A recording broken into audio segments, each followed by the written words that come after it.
ride, Happy Cow.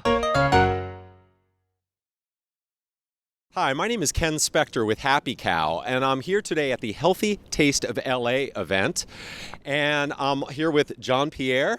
John Pierre is a celebrity fitness guru, and he also has written a book called Pillars of Health. So tell me, what is Pillars of Health all about? Well, the Pillars of Health is really my 25 years of working in this field. So it's about plant-based nutrition, movement, not exercise, I call it movement, enhancing cognitive functioning, which has been my specialty for 20-something years, and then the most important thing is love and compassion. Okay, you've been doing this for many, many years, and I just want to jump right into some tips because you've given me a lot of tips as far as how I can keep moving, and I know that's a huge thing with you, is just movement and not exercise. We don't call it exercise, Right. We call it movement. So let's just jump into a scenario. This morning I woke up and I was in a car coming down here.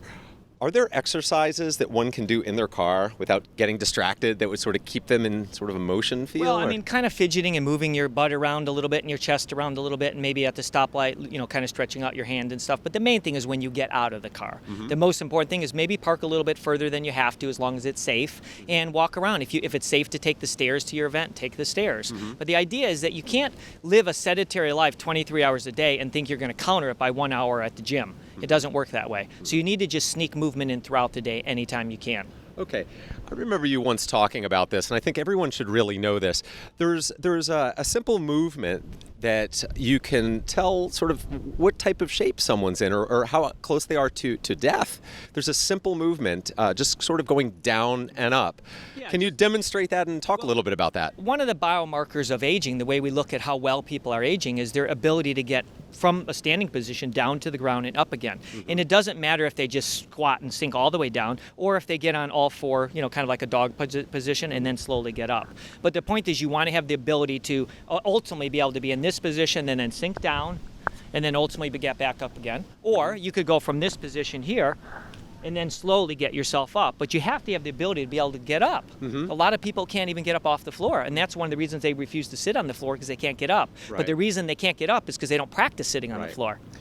I have some stubborn family members. I'm not going to mention who they are, but they're unable to do that. What would you recommend to someone if they literally just say, I can't do that? Sure. One of the things is when you're sitting on your couch, that big cushion, get rid of it.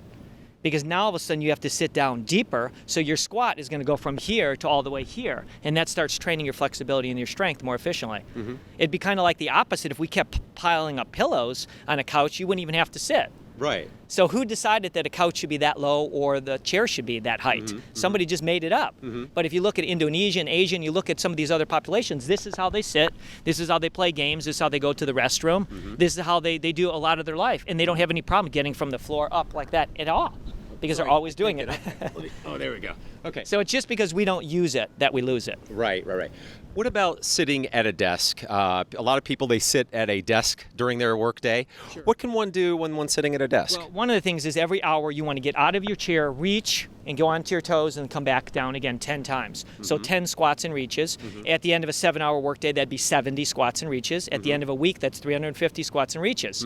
So it adds up. Right. The other thing is you're always in this forward kyphotic position here, this forward flexion. So you want to be hyperextending a little bit throughout the day. So you're going into, instead of being here or here all day, you want to just counter it by hyperextending a little bit back. You also don't rotate throughout the course of a day, and rarely do you put your hand over your head. Right. So those are things you need to start doing. There was something else you had mentioned when I went to your boot camp, and that was side-to-side motion. Can you talk a little bit about that? Well, sure. We're always moving forward. Rarely do we move retro or backwards, and we don't move laterally. But a lot of people fall, they trip, and they haven't practiced moving laterally, and so that's why they collapse.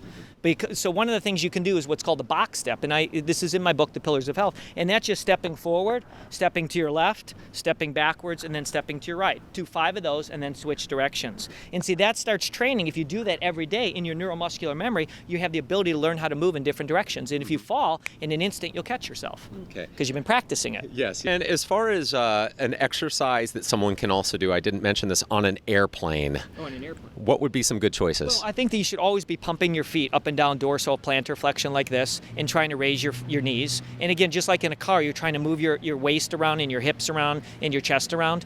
And what I do is I just have my clients walk as much as they can into the aisle and then go toward the bathroom. And then one of the things that they can do is just kind of do some squats down there in the back.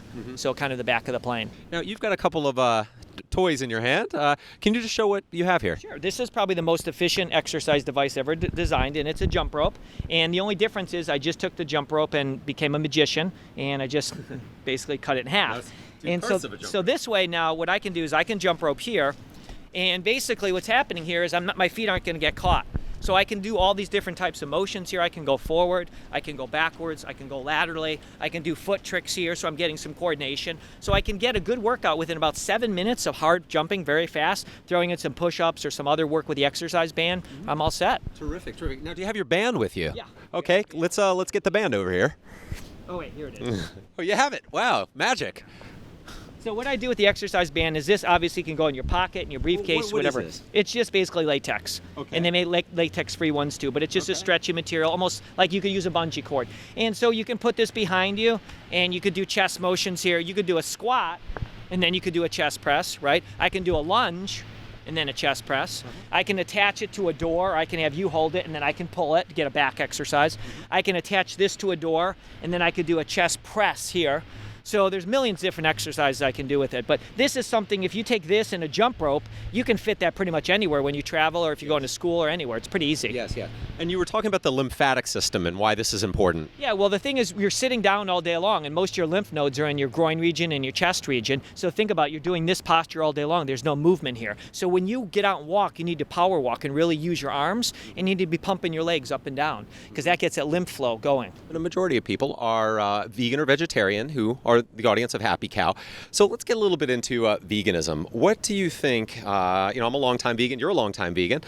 What are some things that perhaps vegans are not doing correctly, or what do you encounter as far as things that vegans aren't doing correctly? Well, when I started on a plant-based diet 30 years ago, there really wasn't any processed food. So it was a hippie diet, fruits and vegetables, whole grains and everything. And so then as the processed foods start making the way into our diet, we push the vegetables and fruits out of our way and we start eating more of that. So first thing we do is start reducing those processed foods and adding more fresh foods in.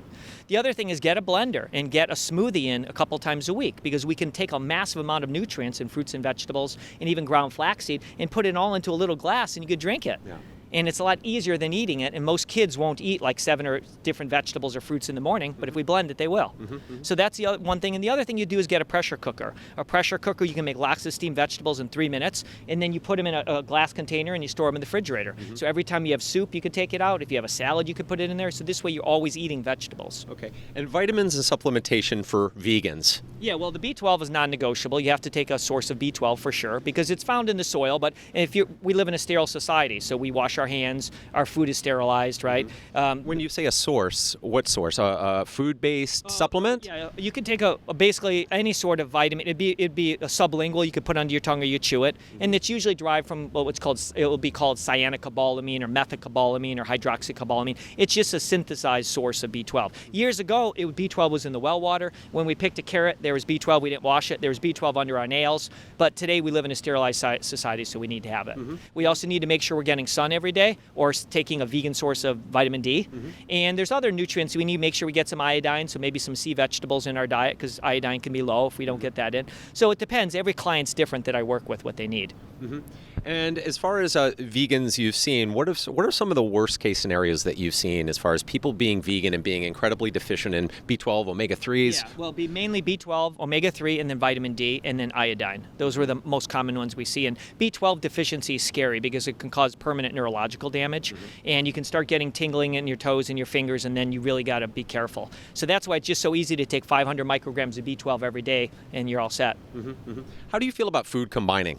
I think it causes just too much confusion for people because when you start talking about wheat-free and dairy-free and no meat and no oils, and then you add food combining, it's too confusing for people. As people get more advanced and they want to explore food combinations, that's fine. But some people don't respond negatively to combining, ill combining. What does your breakfast, lunch, and dinner look like? What are you going to eat today? Or what did you eat yesterday? Well, usually it's just going to be like oatmeal with some ground flaxseed or some chia seed and maybe some fruit in there with, say, some almond milk, or I'll make a smoothie. But it depends. I mean, I travel a lot, so sometimes if I'm at a hotel or something, I might just bring some nutrition bars with me, or sometimes I just might have like a chapati, and I have a can of refried beans and things like that, and I just might make something like that. So I don't have any special breakfast. It's the same foods that I eat all the time. And then what would your lunch look like? Well, very similar. I always have a big, large rainbow salad with lots of different veggies in there, and I always try to put in beans, peas, or lentils, some sort of legume. And then I like sweet potatoes, so I'll take sweet potatoes and then chill them, and then slice them into pieces, and then I put them in my salad or my soup, and they hold their form real well. So yeah. And then your dinner.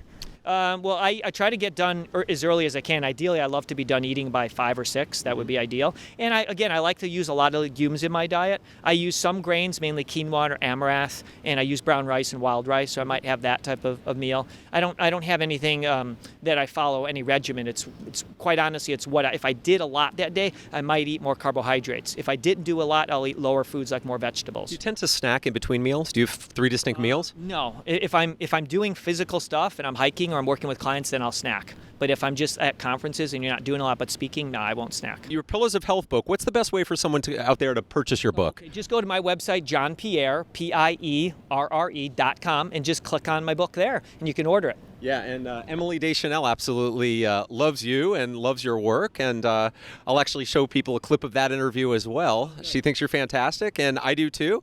And thank you so much for all of your wonderful work, and you've inspired me and taught me a lot about loads of exercises that I can do just when I'm in the office, which is amazing. So, and thank you for your tips on diet as well, vegan diet. So this is John Pierre, celebrity fitness guru. I'm Ken Spector from HappyCow. Thank you very much for watching. Bye-bye.